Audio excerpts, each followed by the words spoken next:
Hey there, everybody. Welcome to our Fargo Season 5, Episode 7 reaction and review.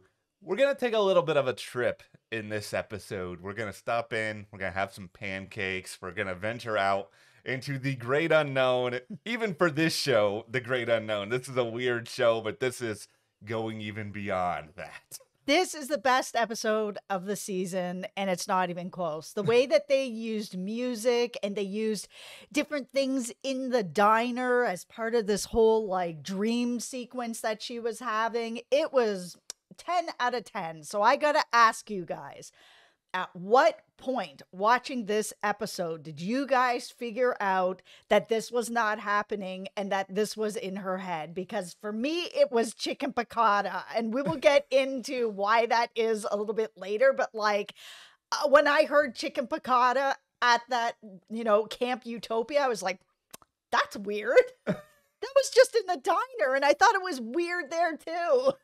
Okay, a couple of grand takeaways here. Like number one, I am inclined to agree with you that this is an incredible episode. I think this is the most creative, innovative idea that Fargo has done this season. This is Noah Hawley basically dressing up as Leonidas and going into the arena and screaming, "Are you not entertained?" Because this is such a really innovative idea that's so incredibly well written and well thought out. To get to your question though, I am never afraid to admit my own L's here.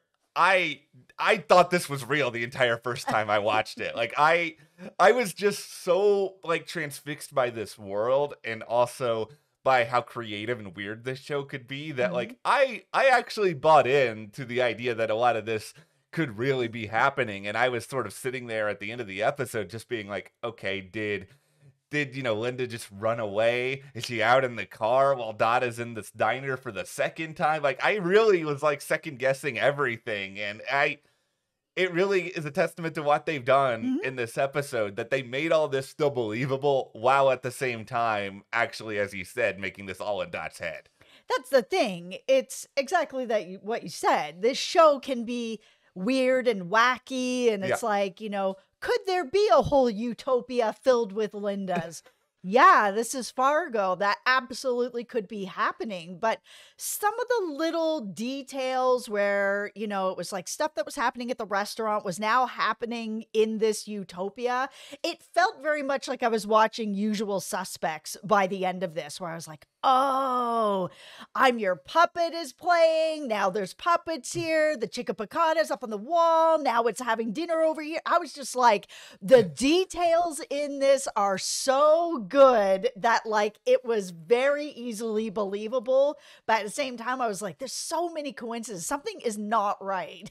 It's one of those episodes that I think the more you go back and watch it again, the more and more of this stuff will even become clearer. Like the comparison that I draw in my head is the episode of Scrubs called My Screw Up. This is the iconic Brendan Fraser episode, and I dare say anything else because I don't want to ruin it. But if you haven't watched that episode, it would make you cry. But I love that episode so much, and I love this episode too. We're going to, of course, get so much more into this, but before we do, hit that subscribe button because we are here through all of Fargo, and just on the basis of this episode alone, I think we can be pretty confident in saying it's going to be really good the rest of the way. You don't want to miss out on our coverage, and by subscribing, you make sure you don't miss out on any of it. It also really helps Matt and I here at the channel by hitting that subscribe button. Also, we have live streams every single week talking about Fargo. That's over on our Patreon, and I'll have a link for you down in the description. Okay.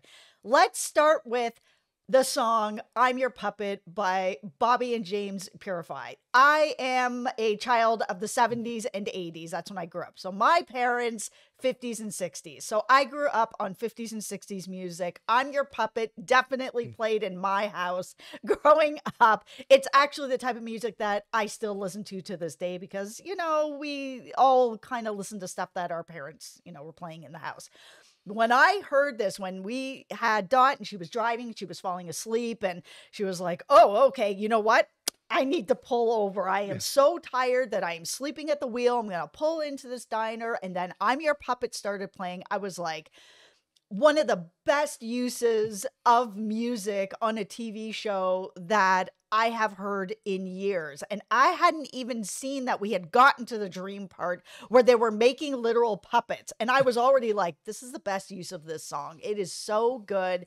You listen to the lyrics of it and what everything was going on with Dot, I was like, beautiful use. Yeah.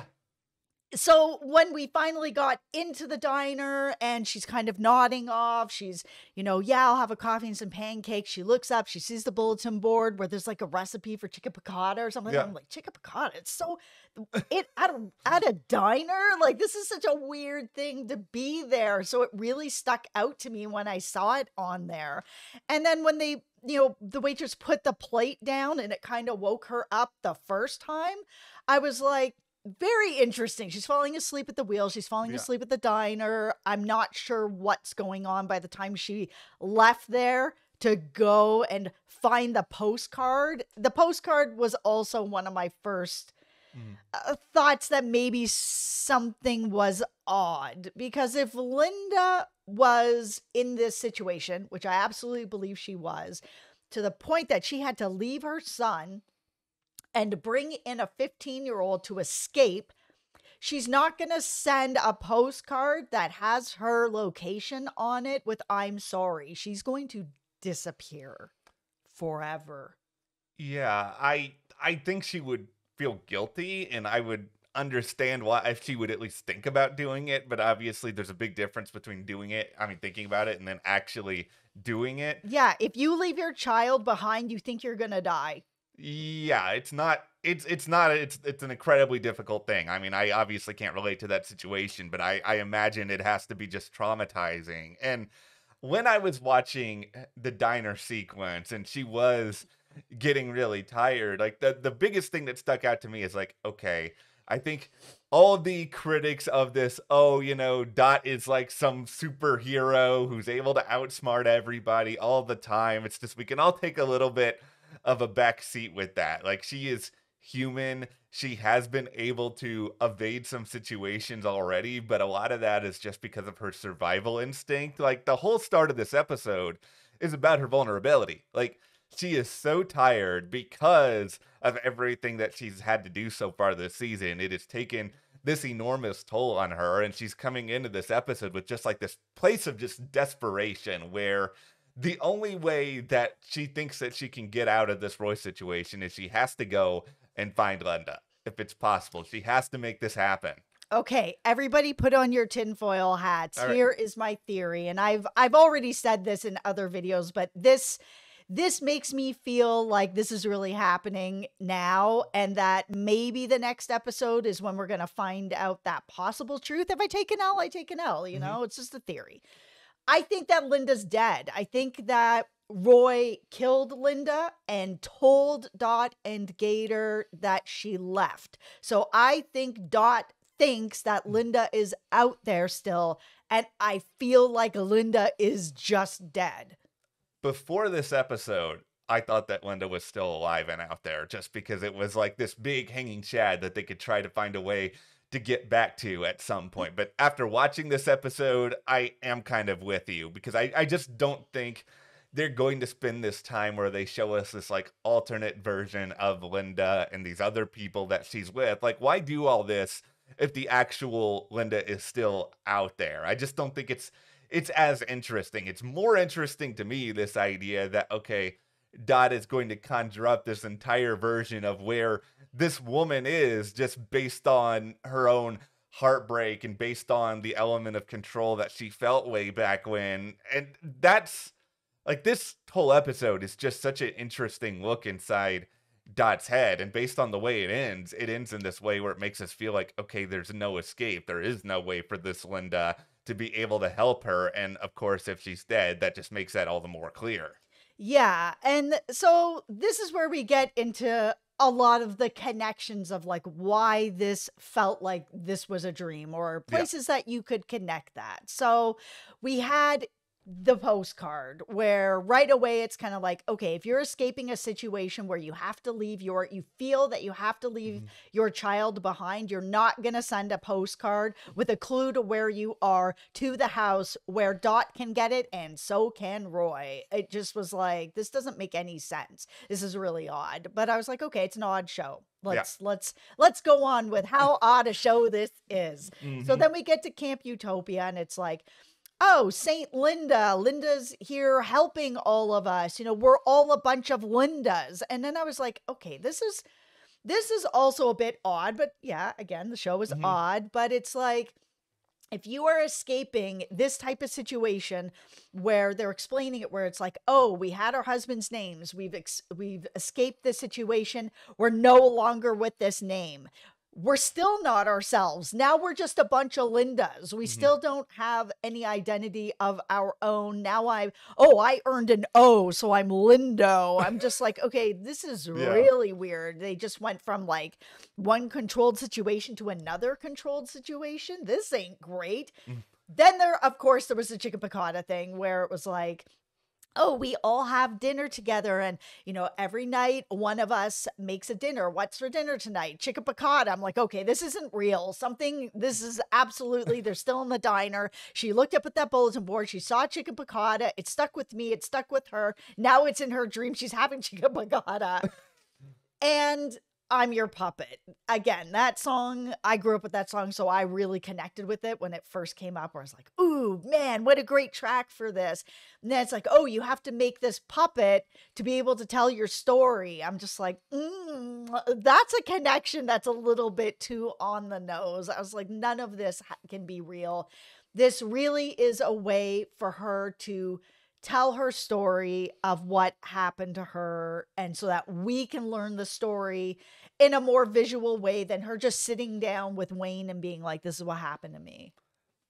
I'm going to speak a little bit on all of this from my brain that was initially convinced that all of this was real, because I think there's a way to mirror that into, you know, why Dot would be thinking all of this in the first place within her dream, whereas she's obviously very, very desperate to get Linda's help. And in this situation, she must be clearly thinking, okay, well, me, you know, dream Dot, I have to find a way to make Linda feel like I'm okay to go along with all of this. And this particular Linda, Saint Linda, if you will, she must feel that using these puppets is a way that you can send your story out there, but also potentially help the other Lindas who were there to make them sort of realize, okay, you know, you're not alone. There's other people that are going through all this. So yeah, I mean, puppet therapy is definitely something that people use to get through trauma. This isn't, you know, like some crazy thing that Fargo came up with.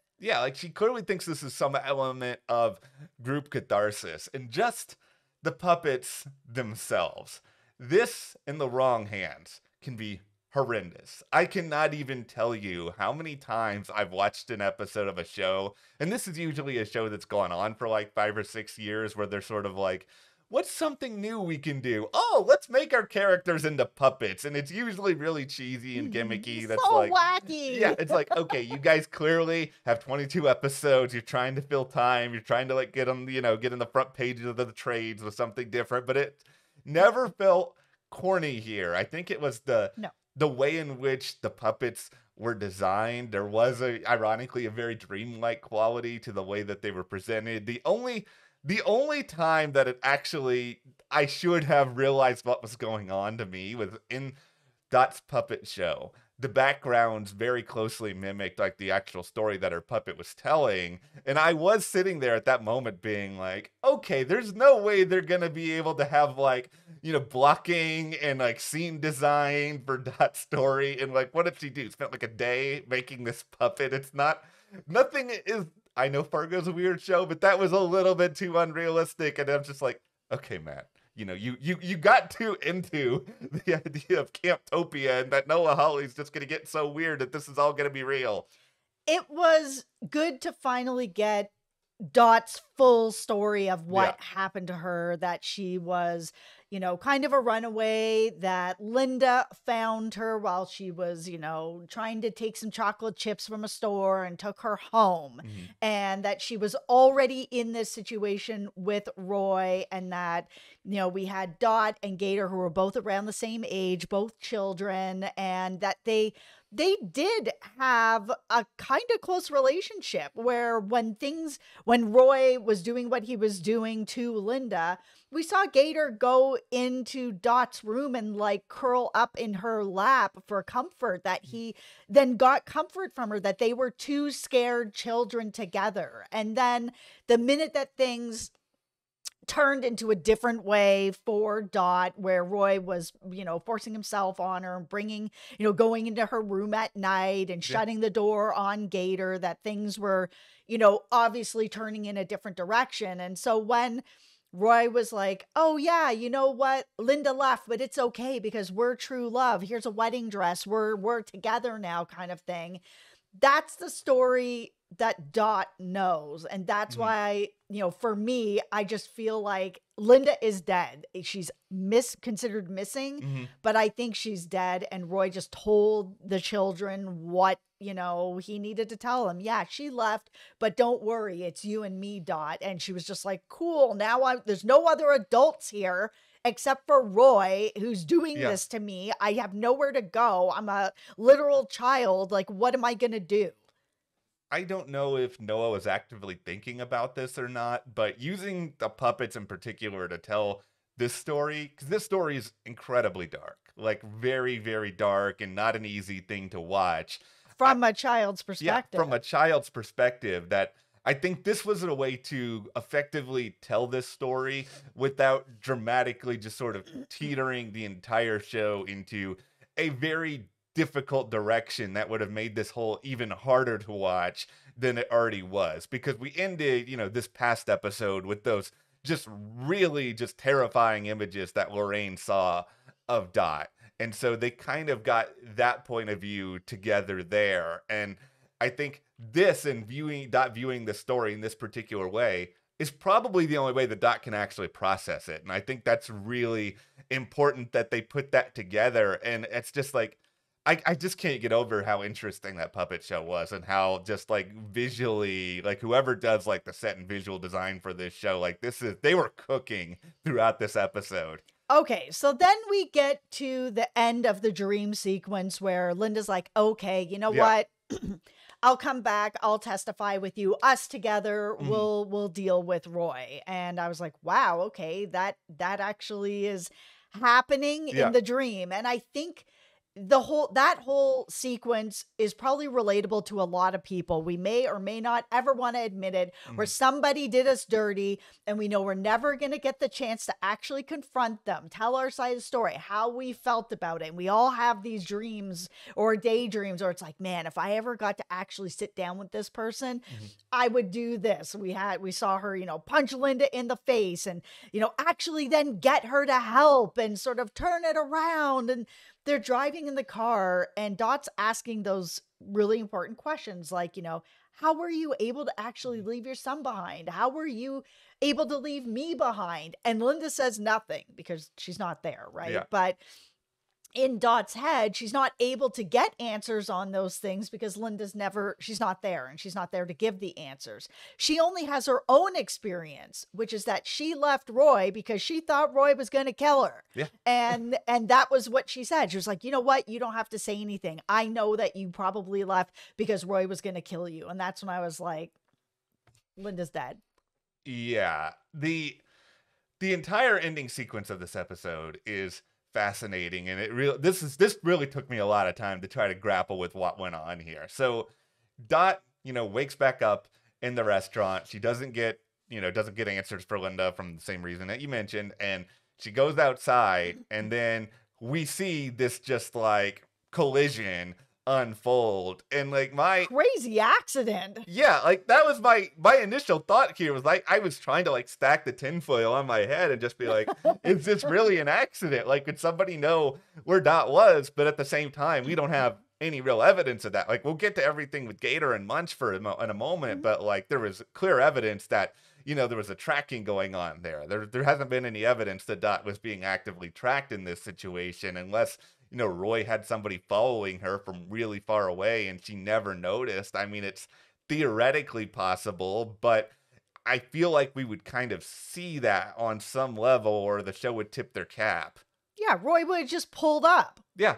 It's like as she was going to her car, Roy would have just pulled up and been like, "You're getting in. Like, where are you gonna run to? There's nothing here but a diner. Yeah. All the best." Like it. I think it actually just was an accident. I mean, it's really snowy there. Yeah. I think the truck lost control, hit the car, hit Dot. She's in the hospital, and the nurse, she's like, "Oh, where's, the woman that I came in with? You didn't come in with anybody. It's just you." Yeah. And it's just kind of like, she doesn't really know what's real and what happened, what didn't. And the minute that the nurse was like, "It was really hard to figure out who you were, but we figured it out and we called your husband. He's a tall drink of water." I was like, "Oh no. Yeah, oh yeah, no."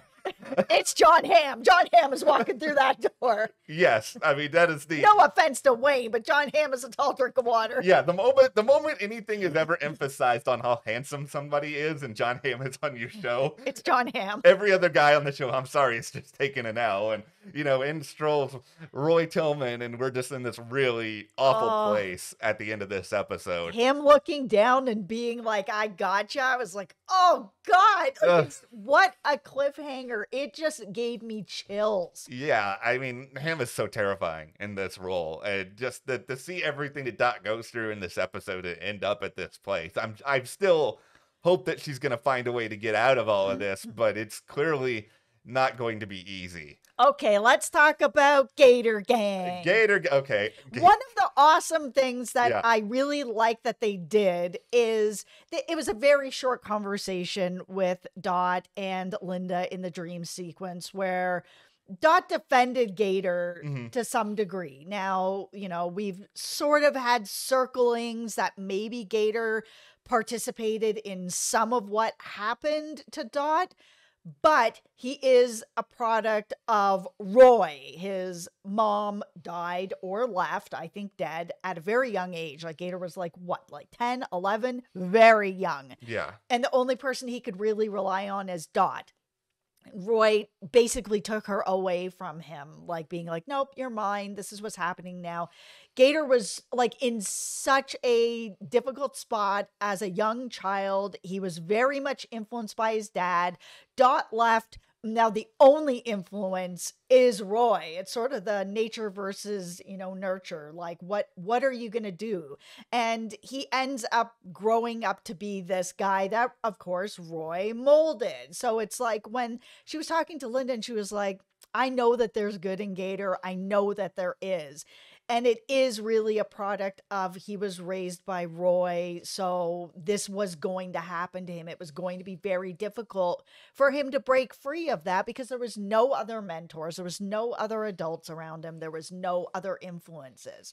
So could he be turned around? Okay, as a chief Gator defender for a lot of the season, I have been Gator Gang. Yeah, I have been with Gator Gang. I have been on top of the Gator Hill. I love Joe Keery in this role. I think Gator is a very fascinating sort of character, and he is. I still want to believe in him, with a very big caveat that this episode makes me very, very worried for whatever Gator's future may be. Because, let's make it clear.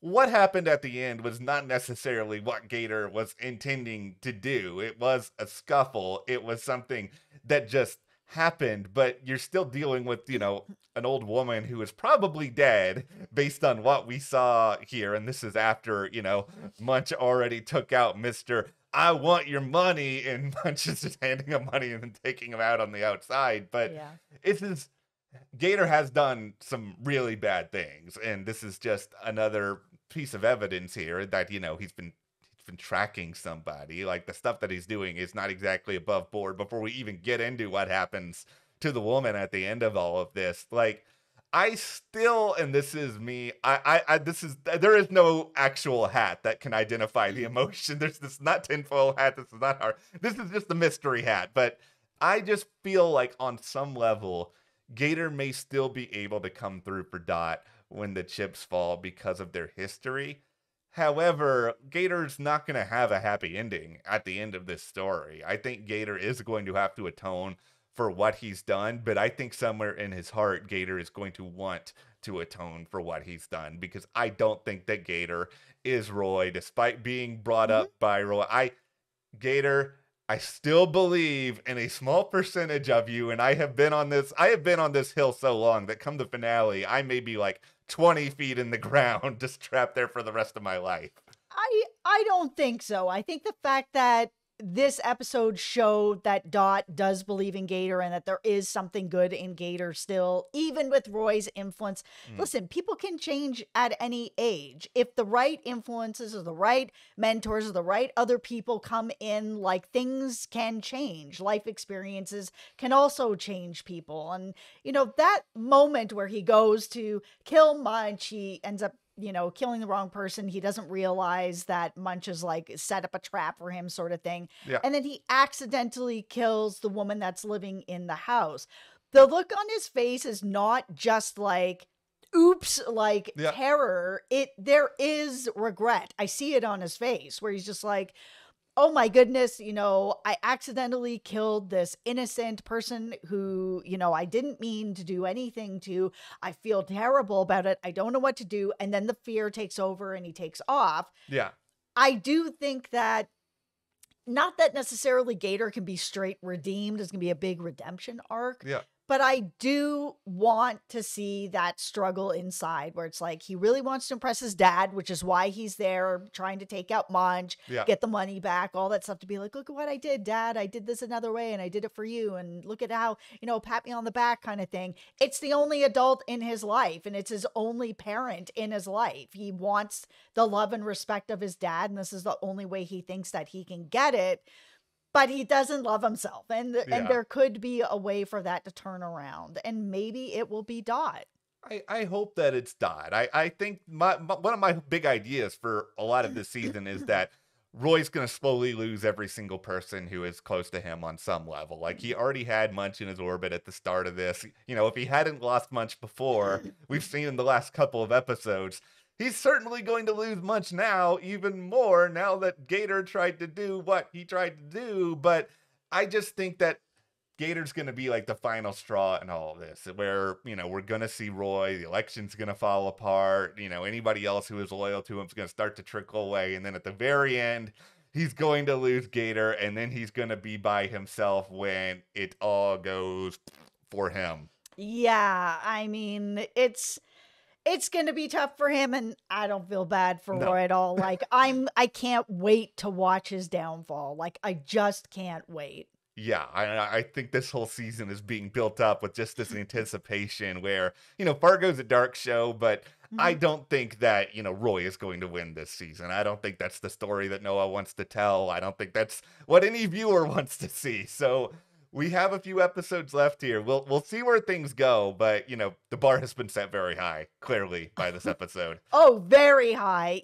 Like I said, easily the best episode of the season for me. I absolutely it was so well done. All the pieces were put together so perfectly. All right, well, hit that subscribe button so you guys don't miss any more of our coverage of Fargo. Thank you to our patrons Thank for you. all of your support, and we'll see you here next time.